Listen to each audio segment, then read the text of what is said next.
911, where's emergency? Hi, I can hear someone out in my hallway screaming for help and to call 911. Screaming in pain, but I don't know what's going on out there, and I'm afraid to go out. Is it a male or female screaming? Male.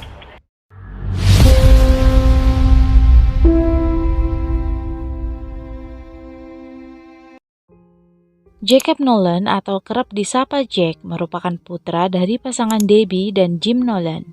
Dia merupakan anak bungsu dari 3 bersaudara. Jack kecil adalah anak yang ceria, berbakat, pintar, dan suka menciptakan sesuatu. Seiring berjalannya waktu, orang tua Jack melihat ada sesuatu pada diri Jack yang tak sama dengan anak-anak normal pada umumnya. Pada usia 5 tahun, Jack didiagnosis menderita Attention Deficit Hyperactivity Disorder atau gangguan mental yang menyebabkan seseorang sulit memfokuskan perhatiannya pada suatu hal. Orang tua Jack mulai melihat perubahan signifikan dalam kepribadian dan sikap Jack ketika dia menginjak usia remaja, sekitar usia 14 atau 15 tahun. Dirinya sering mengalami perubahan suasana hati yang besar. Meskipun begitu, Jack remaja sangat berprestasi di sekolah. Saat itu, ia bersekolah di sekolah menengah di Miami. Dia bahkan menjadi populer dan masuk berita setelah dia dan teman-teman kelompoknya memenangkan kontes bergengsi menciptakan aplikasi alat belajar untuk iPhone yang disebut FlashMe. Tetapi sebulan kemudian, Jack tidak bisa bangun dari tempat tidur. Rasanya baginya sangat malas dan berat untuk bergerak. Bahkan untuk makan saja dia harus disuapi, dan orang tuanya membujuknya dengan segala cara agar dia segera bangun, bersemangat, dan jangan melewatkan 1 hari lagi untuk sekolah. Jack kemudian didiagnosis menderita depresi dan kecemasan. Kondisi itu semakin memburuk hingga usianya menginjak 17 tahun, sampai Jack pernah akan bunuh diri. Tidak ada hari yang berlalu tanpanya berpikir untuk bunuh diri. He got a butcher knife from downstairs and he took it upstairs to his room and he said he was going to kill himself. We were terrified. Jack kemudian dirawat di rumah sakit dan juga didiagnosis menderita gangguan bipolar. Pada saat Jack menduduki bangku kuliah, dokter meresepkan sekitar 30 obat untuk mengobatinya dan sedikit berhasil. Namun di masa ini juga, Jack menggunakan obat-obatan terlarang dan minum minuman keras hingga dirinya jarang masuk kelas. Orang tua Jack benar-benar sangat mengkhawatirkan putranya itu, hingga datanglah seseorang yang dianggap sebagai penyelamat oleh keluarga Nolan. Orang itu adalah Dr. Pamela Bookbinder, sepupu Jack yang merupakan seorang psikiater. Wanita itu datang menawarkan bantuan. Keluarga Nolan sangat senang dan berpikir bahwa ini adalah sebuah keajaiban.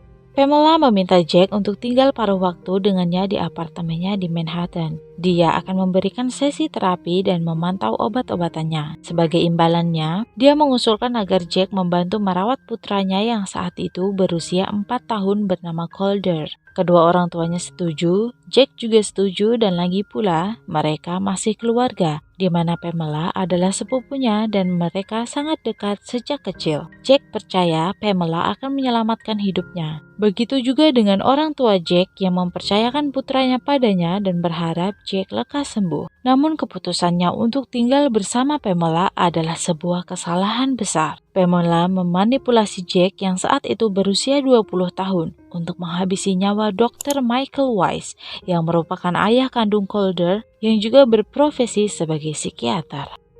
Michael dan Pamela tidak pernah menikah. Hubungan pasangan kekasih ini tidak sehat sejak awal. Mereka sering putus nyambung dan hubungan mereka selalu diwarnai dengan pertengkaran dan kekerasan. Pamela pernah ditangkap dan didakwa karena telah melakukan penyerangan dengan menggunakan pecahan kaca, hingga Michael mendapatkan beberapa jahitan. Michael juga pernah ditangkap setelah Pamela melaporkannya karena Michael telah mengancamnya dan berusaha menyerangnya. Tetapi dalam setiap insiden, dakwaan-dakwaan itu dibatalkan.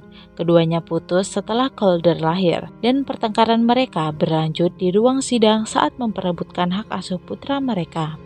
Jack menjadi ayah baptis Calder tak lama sebelum dia pindah ke apartemen itu. Saat Jack mulai menetap di apartemen itu, Pamela memperlakukan Jack dengan baik, penuh perhatian, dan membuat Jack layaknya ayah dari Calder. Sebuah hal yang selama ini diidamkan oleh Jack.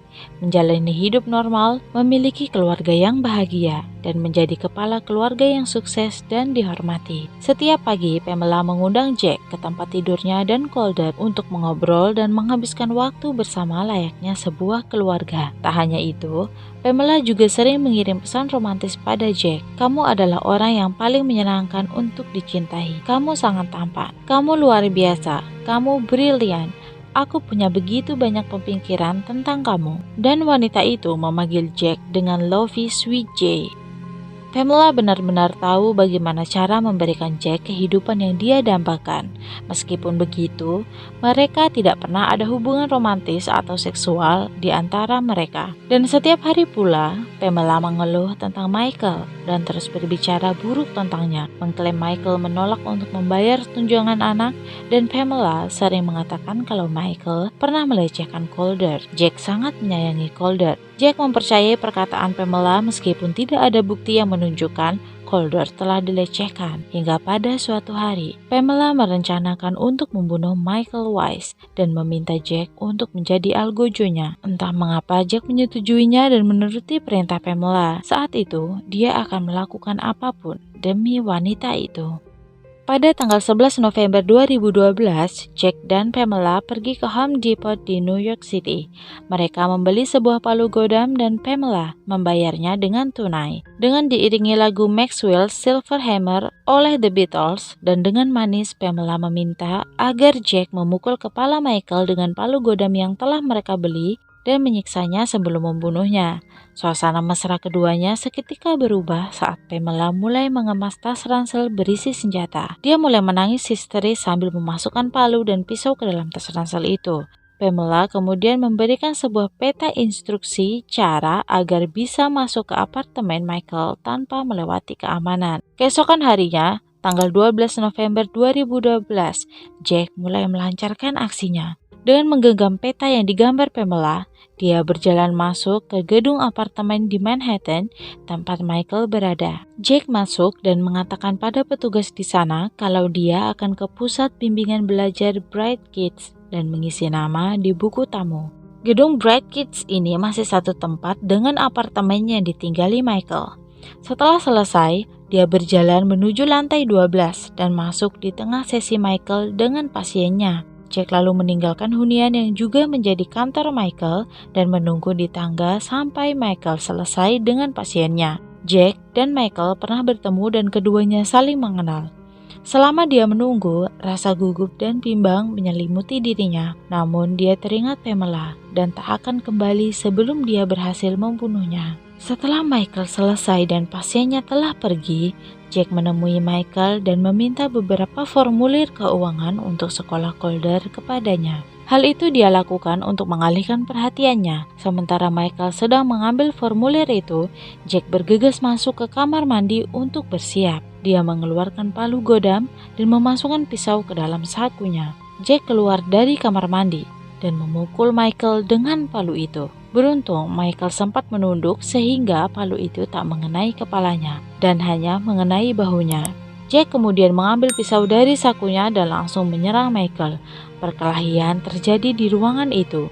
Keduanya saling serang. Tubuh Michael yang jauh lebih besar dari Jack berhasil mengalahkannya.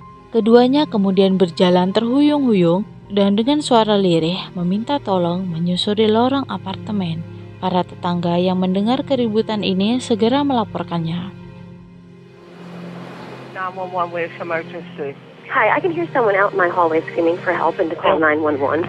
Screaming in pain, but I don't know what's going on out there, and I'm afraid to go out. Is it a male or female screaming? Male. Can you see him? No, I can't. Okay, what floor are you on? I'm on floor 12. What floor is that? The man is from the 4th floor? No, I'm on the 12th floor. It sounds like he's close by, either on my floor or maybe in the fire escape. 911, where's emergency? Hi, 315 West 57. I just called. There's guys screaming like crazy for help Okay. on the 12th floor. All right. And you're in Manhattan, ma'am? Yes. There's a guy screaming Yes. for the last 5-10 minutes for help. And I think somebody's beating him up. I don't know what he's doing. Beating, screaming for help like crazy. I think it's a psychologist who might have had a client who went nuts. Jack duduk di lantai. Dengan darah di tubuhnya, dia mengambil ponsel dan mengambil foto selfie. Dia mengirimkan foto itu pada Pamela dan bertanya apa yang harus ia lakukan selanjutnya. Tetapi Pamela tidak menanggapi pesan itu. Setelah bantuan tiba di lokasi, mereka segera dibawa ke rumah sakit. Polisi memeriksa tempat kejadian perkara dan tempat itu begitu berantakan. Noda darah ada di mana-mana dan sebuah palu serta pisau berdarah ditemukan di lokasi. Di rumah sakit, Michael mendapatkan beberapa jahitan karena mengalami 7-8 luka tusukan di perut, punggung, dada, dan kaki. Setelah pulih, Michael diperbolehkan untuk pulang dan segera melaporkan penyerangan itu. Sedangkan Jack masih harus menjalani perawatan karena luka tusukan di dada dan tangan. Di rumah sakit, Jack mengirim pesan pada Pamela. Di rumah sakit, silahkan datang. Michael berdarah parah sama sepertiku. Saya masuk ke kantor. Dia menikamku dengan pisau di jantung. Kali ini Pamela membalas pesan itu dengan satu kata, di mana? Catatan rumah sakit mengatakan Jack seperti orang maniak setelah serangan itu. Pamela tiba di UGD namun tidak diizinkan untuk menemui Jack. Jack ditangkap atas percobaan pembunuhan setelah Michael melaporkan penyerangan itu. Dia menghabiskan 4 hari untuk pemulihan di rumah sakit. Dia kemudian dibebaskan dengan jaminan $200.000 atau sekitar 2 miliar. Sambil menunggu persidangan, Jack diizinkan terbang pulang untuk tinggal bersama orang tuanya di luar Miami. Beberapa minggu kemudian, Jack mengklaim dirinya telah dimanipulasi dan dicuci otaknya oleh Pamela. Menurut Jack, semua ini adalah manipulasi mental. Seringkali Pamela membuatnya yakin kalau Michael telah menyakitinya dan Calder hingga memintanya untuk membunuh Michael. Jack mengaku bahwa dia menulis di buku tamu dengan namanya sendiri. Dia berani melakukan itu karena saat itu dia rela mati demi Pamela. Sementara itu, Pamela membantah tuduhan tersebut dan menyatakan bahwa dirinya tidak pernah meminta Jack untuk menyerang atau menyakiti Michael. Pamela juga mengklaim bahwa tidak ada pesan teks atau email yang menunjukkan bahwa dia dan Jack telah merencanakan hal itu bersama. Dia juga membantah telah memberikan Jack pisau dan alasan Pamela memberikan peta itu adalah untuk membantu merawat Calder yang juga belajar di tempat bimbingan belajar anak di satu gedung dengan tempat tinggal Michael. Meskipun terus menyangkal, namun salah satu bukti CCTV di Home Depot menunjukkan Pamela berada di samping Jack, bahkan membayar palu godam yang sama yang ditemukan polisi di TKP. Untuk apa dirinya berada di sana? Pamela tak memberikan komentar apapun. Pengacara Michael juga berpendapat kalau Pamela terlibat dalam kejahatan itu. Michael juga menuntut hak asuh Calder. Seorang hakim pengadilan keluarga mempertimbangkan bukti dalam kasus itu, termasuk rekaman CCTV Home Depot dan memberikan hak asuh penuh atas Calder kepada Michael dan melarang Pamela untuk bertemu atau melakukan kontak apapun selama 5 tahun. Jack mengalami masa-masa sulit selama menunggu persidangan. Dia keluar masuk pusat perawatan, baik untuk mengobati masalah mentalnya maupun kecanduannya pada narkoba dan alkohol. Terlepas dari upaya itu, hidupnya hampir berakhir tragis pada Mei 2015. Dia mencoba bunuh diri hingga terbaring koma setelah menenggak racun. Pada Maret 2016, persidangan Jack berlangsung di New York. Dia didakwa melakukan percobaan pembunuhan tingkat 2 di antara dakwaan lainnya. Sebelum persidangan, psikiater penuntut mewawancarai Jack dan hasil wawancara tersebut diputar di persidangan. Pengakuan tersebut menjadi bukti lain atas keterlibatan Pamela dalam kasus ini. Jack membeberkan beberapa item yang dibeli di Home Depot. What was the zip ties for? She wanted me to torture Michael, which I didn't tell her, but I wasn't down to do that. So you were down to kill but not torture? Yeah. Jack dinyatakan bersalah dan dijatuhi hukuman 9,5 tahun penjara. Setelah melakukan penyelidikan panjang, pada 19 Oktober 2017, Pamela ditangkap di rumah temannya di luar New York. Dia didakwa dengan percobaan pembunuhan tingkat 2 dan percobaan penyerangan tingkat pertama. Jaksa wilayah Manhattan menuduh Pamela mendalangi rencana pembunuhan dengan mengirim Jack untuk membunuh mantan kekasihnya sekaligus ayah dari putranya. Pamela masih tetap pada pendiriannya kalau dirinya tidak bersalah. Pamela menyewa 2 pengacara top di kota New York Mereka mengajukan pada hakim agar Pamela diberikan jaminan, hingga keluarganya menawarkan obligasi senilai 1,5 juta dolar atau sekitar 21 miliar untuk menjamin dia tak akan melarikan diri. Tetapi hakim menolak untuk memberikan jaminan. Pamela dipenjara di Rikers Island, di mana dia berada di sana selama 5 tahun. Pada tahun 2022, dia menerima kesepakatan untuk menghabiskan 11 tahun penjara sebagai imbalan atas pengakuan bersalah atas percobaan penyerangan dan dakwaan yang lebih ringan sehubungan dengan serangan Michael Weiss. Motif dalam kasus ini diduga Pamela menginginkan hak asuh penuh atas putra mereka Calder. Ada juga dugaan lain kalau Pamela menginginkan polis asuransi jiwa senilai 1,5 juta dolar atau sekitar 21 miliar yang akan jatuh ke tangan Calder yang saat itu berusia 4 tahun. Dan tentu saja Pamela yang akan mengendalikan uang tersebut.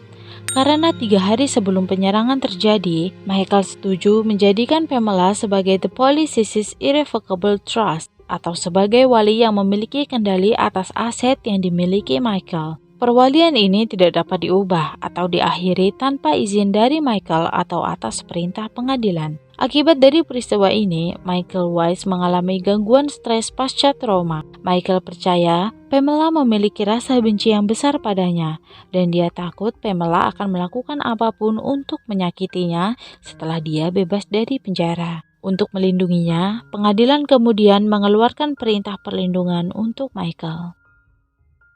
Dukung channel ini dengan share ke teman-teman kamu, dan jangan lupa untuk klik tombol subscribe dan nyalakan loncengnya. Terima kasih.